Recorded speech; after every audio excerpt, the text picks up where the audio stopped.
Janasena MLA ఇప్పుడు వివాదంలో చిక్కుకున్నటువంటి అంశం సంచలనం సృష్టిస్తోంది. రైల్వే కోడూరు ఎమ్మెల్యే అరవ శ్రీధర్ కీచక పర్వం అంటూ ఇప్పుడు వెలుగులోకి వచ్చింది.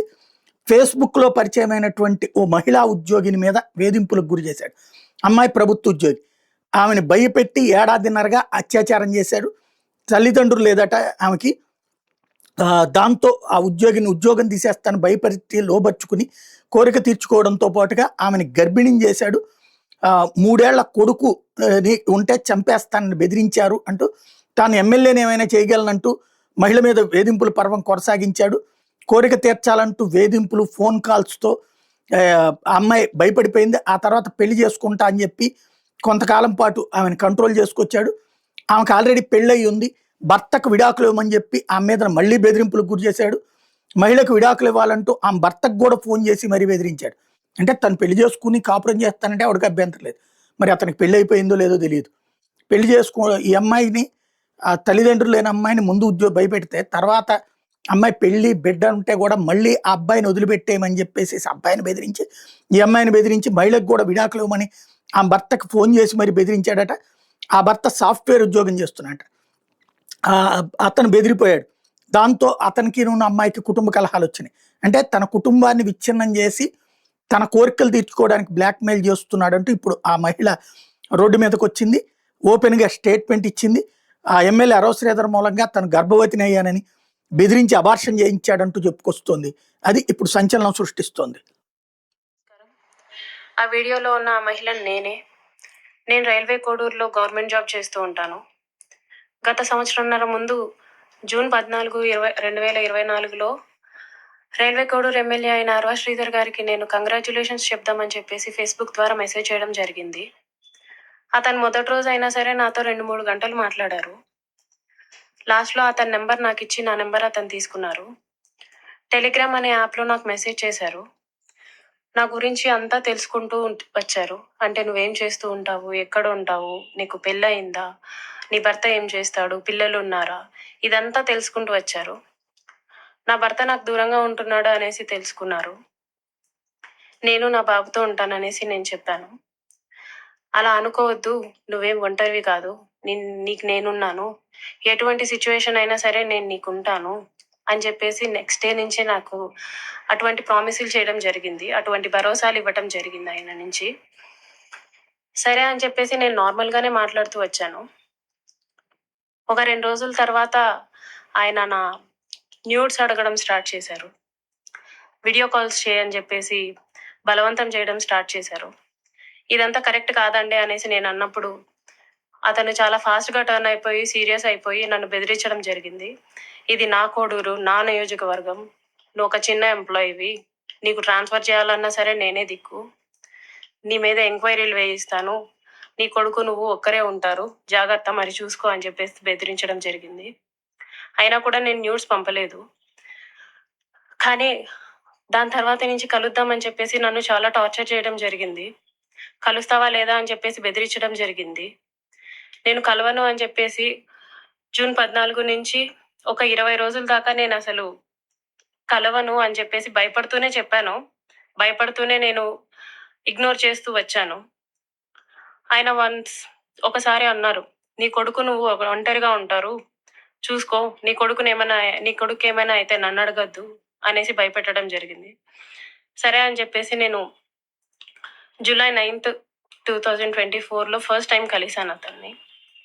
ఆయనే వచ్చేసి కారులో మా ఇంటి దగ్గరికి వచ్చి పిక్ చేసుకొని కడప రూట్ వెళ్దాం, కడప దాకా వెళ్దాం అనేసి చెప్పారు. ఏం మాట్లాడాలి అనేసి నేను అడిగాను. ఏమొద్దు, ఏం మాట్లాడద్దు, కడప దాకా వెళ్దాం అనేసి చెప్పారు.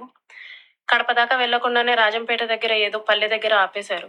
మొత్తం డార్క్గా ఉంది ప్లేస్.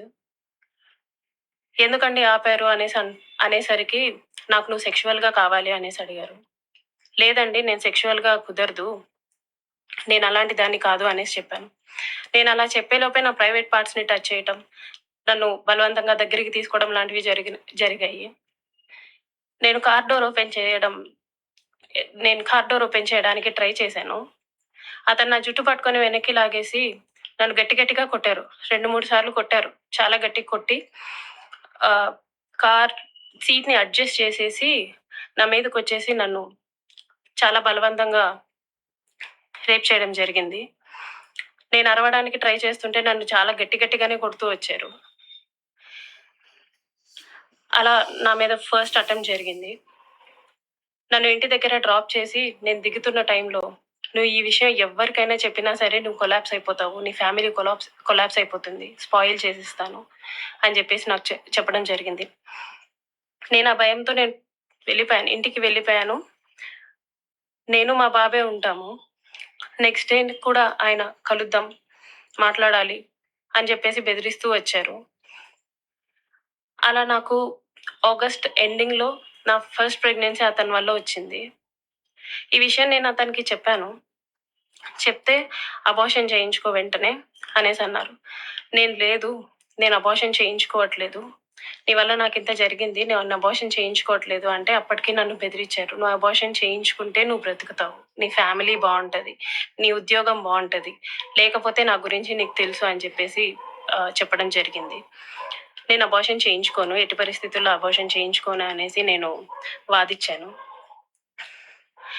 ఒక 2, 3 సార్లు 2, 3 రోజులు నన్ను బాగా బెదిరించి తర్వాత అష్యూరెన్స్ ఇచ్చారు. "సరే, నీ భర్తకి నువ్వు విడాకులు ఇచ్చేసేయి. నేను నిన్ను పెళ్లి చేసుకుంటాను. మీరెలాగా దూరంగానే కదా ఉంటారు. నేను నిన్ను పెళ్లి చేసుకుంటాను. నీ భర్తకి నువ్వు విడాకులు ఇచ్చేసేయి" అనేసన్నారు. అప్పటికి నేను ఒప్పుకోలేదు. అబార్షన్ చేయించుకో. ఇది అయితే ఫస్ట్ అబార్షన్ చేయించుకో అని చెప్పి నమ్మించడానికి నేను నిన్ను పెళ్లి చేసుకుంటాను అనేసి నాకు చెప్పారు. నేను చాలా రోజులు చేయించుకోలేదు. అలా ఒక 2 మంత్స్ నాకు ప్రెగ్నెన్సీ ఉంది. దాని తర్వాత ఇంకా ఆయన కంటిన్యూయస్‌గా బెదిరిస్తూ, ఇంటికొచ్చి కొడుతూ, చేయించుకుంటావా లేదా అని చెప్పేసి టార్చర్ చేస్తూ, ఫైన్ డే నేను అబార్షన్ చేయించుకున్నాను. ఆయన మాటలు నమ్మి నన్ను పెళ్లి చేసుకుంటానని ఆయన ఇచ్చిన అష్యూరెన్స్‌ని నేను నమ్మి నేను అబార్షన్ చేయించుకున్నాను. ఇలా ఈ 1½ ఇయర్‌లో నాకు 5 అబార్షన్స్ అయ్యాయి ఆయన వల్ల. ఎప్పుడూ మా ఇంటికి రావటం, నాకిష్టం లేదు అని చెప్పినా సరే నన్ను బలవంతంగా బయటికి తీసుకెళ్ళో, లేకపోతే ఇంట్లోనో నన్ను కొట్టి, మా వాళ్ళని బూతులు తిట్టి, చాలా రకంగా నన్ను సెక్షువల్లీ అటెంప్ట్ చేయడం జరిగింది. నాకు తెలియని విషయం ఏంటంటే, ఆయన నాకు తెలియకుండా మా వాళ్ళ నంబర్స్, మా వాళ్ళ కాంటాక్ట్ డీటెయిల్స్, ఇంటి అడ్రస్‌లు ఇవన్నీ కనుక్కొని, నా భర్తకి కాల్ చేసి, "నువ్వు ఆ పిల్లకి విడాకులివ్వాలి. విడాకులు ఖచ్చితంగా ఇవ్వాలి. లేకపోతే నిన్ను, నీ ఫ్యామిలీని, నీ కొడుకుని ఎవ్వరిని వదలను. అందరిని చంపేస్తాను" అనేసి బెదిరించడం జరిగిందంట. ఇది నాకు తెలీదు. ఈ విషయం నాకు తెలీదు. నా భర్త నన్ను తర్వాత కాల్ చేసి "అసలేం జరుగుతుంది అక్కడ" అనేసి అన్నారు. ఇలా జరుగుతుంది అనేసి నేను మా ఇంట్లో వాళ్ళకి చెప్పాను. ఇలా రోజు ఇంటికొస్తున్నాడు, నన్ను కొడుతున్నాడు, నన్ను టార్చర్ చేస్తున్నాడు, ఫిజికల్లీ నన్ను చాలా వాడుకుంటున్నాడు అనేసి నేను చెప్పి ఏడ్చాను. వాళ్ళందరూ నాకు దూరమైపోయారు. "నీ ఇష్టం వచ్చింది నువ్వు చేసుకో" అనేసి నన్ను తిట్టేసి నాకు చాలా దూరమైపోయారు. "మేమింక నీతో మాట్లాడం" అని చెప్పి నన్ను వదిలేయడం జరిగింది. ఇదంతా ఆయన ప్లాన్డ్‌గానే చేసినట్టున్నారు. మా వాళ్ళందరినీ నాకు దూరం చేయాలి అన్న ఒక ఉద్దేశంతో చేసినట్టున్నారు. వాళ్ళందరూ నన్ను దూరంగా వదిలేశారు. మా ఆయన మా బాబుని తీసుకెళ్ళిపోయాడు. నేనొక్కదాన్నే ఉంటూ వచ్చాను. గత 6 నెలలుగా నేనొక్కదాన్నే ఉంటూ వచ్చాను. నా ఒంటరితనాన్ని నాకు పేరెంట్స్ లేరు. అమ్మా, నాన్న లేరు. అడగడానికి, చేయటానికి. అమ్మా, నాన్న లేరు. అతను నాకు అష్యూరెన్స్ ఇస్తూనే వచ్చాడు. మ్యారేజ్ చేసుకుంటాను ఎక్సెట్రా అని చెప్పి. ఇలా వీళ్ళందరూ దూరమైపోయి నా గురించి ఎవ్వరు అడగడానికి కూడా లేరు అని ఆయనకి ఒక క్లారిటీ వచ్చిన తర్వాత ఈ 1½ ఇయర్ నాతో ఉండి, నన్ను ఇష్టం వచ్చినట్టు సెక్షువల్లీ వాడుకొని, లిటరల్లీ నన్ను కొట్టి బలవంతంగా చాలా అంటే చాలా సార్లు చేసి January 7, 2026 ఒక 20 days ముందు "నేను నిన్ను పెళ్లి చేసుకోను. నువ్వేం చేసుకుంటావో చేసుకో. నీ ఇష్టం వచ్చింది చేసుకో. నీ దిక్కున్న చోటు చెప్పుకో. నీ గురించి ఎవడొస్తాడో నేను చూస్తాను. నేను మాట్లాడతాను" అనేసి నాకు చెప్పడం జరిగిందండి. ఇట్స్ బీన్ 20 days అతను నన్ను వదిలేసి, ఈ 1½ సంవత్సరం నేను నరకం చూశాను అతని వల్ల. చూడాల్సిన నరకం అంతా చూశాను. నాకిప్పుడు న్యాయం కావాలని చెప్పేసి నేను కోరుకుంటున్నాను. దాని గురించి పోరాటం చేస్తున్నాను. ఇది అమ్మాయి మాట. అయితే ఇందులో ఒక ఆ విజువల్ చూస్తుంటే అమ్మాయి ఏదో కింద రాసుకుని కొన్ని పాయింట్స్‌తో మాట్లాడుతున్నట్టు కనబడుతుంది. ఇందులో కొంత కన్‌ఫ్యూజన్ ఏముందంటే ఆహ్, భర్తతో విభేదించి విడిగా ఉంటోంది బిడ్డతో. అలాంటప్పుడు ఇక్కడ తల్లి, తండ్రి లేరు. భర్తతో ఉంది. మరి బంధువులొచ్చారు.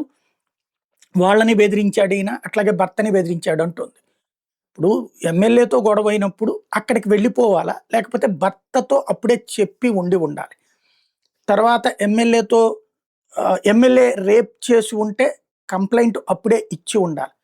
అయితే ఒక ఎమ్మెల్యే స్థాయి వ్యక్తి బెదిరిస్తుంటే, ఇలాంటి పని చేస్తుంటే బయటకొచ్చి చెప్పే ధైర్యం చాలకపోవడం అంటే నిజంగా తప్పే. ఏది అందులో అమ్మాయికి ధైర్యం చాలదంటే నిజమే ఒప్పుకోవాలి. ఎందుకంటే ఒక ఆడపిల్ల అటు భర్తతోను విభేదించి విడిగా ఉంటూ చివరికి ఆ ఎమ్మెల్యే హెరాస్మెంట్‌కి రేప్‌కి గురవ్వడం అన్నటువంటిది ఖచ్చితంగా ఆమె అనుభవించినటువంటి దారుణాతి దారుణమైనటువంటి పరిస్థితే.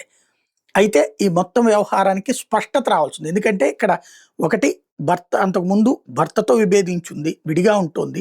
తర్వాత భర్తొచ్చి బిడ్డని తీసుకొని వెళ్ళాడు. ఆ భర్తని ఎమ్మెల్యే బెదిరించాడు. ఓ పక్కన తనకిష్టం లేదని చెప్పానంటుంది. కానీ 5 అబార్షన్‌లు అయిందంటోంది. అన్ని సార్లు అత్యాచారం చేశాడంటోంది. అక్కడ కొంత అయోమయం ఉంది.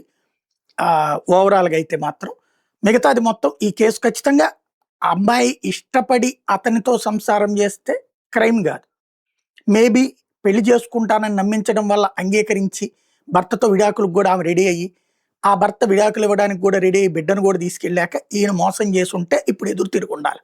అది ఒక యాస్పెక్ట్. రెండోది ఇంతకాలం అతను హెరాస్మెంట్ చేస్తూ ఉంటే గత్యంతరం లేక లొంగిపోయి, ఇక ఇప్పుడు పెళ్లి గూడా చేసుకోనన్నాడు కాబట్టి ఇక తెగించి అయినా వచ్చుండాలి. జనసేన ఇప్పుడు ఈ ఉదంతంలో ఏం చేస్తుంది? పవన్ కళ్యాణ్ ఈ ఉదంతంలో ఏం చేస్తారు?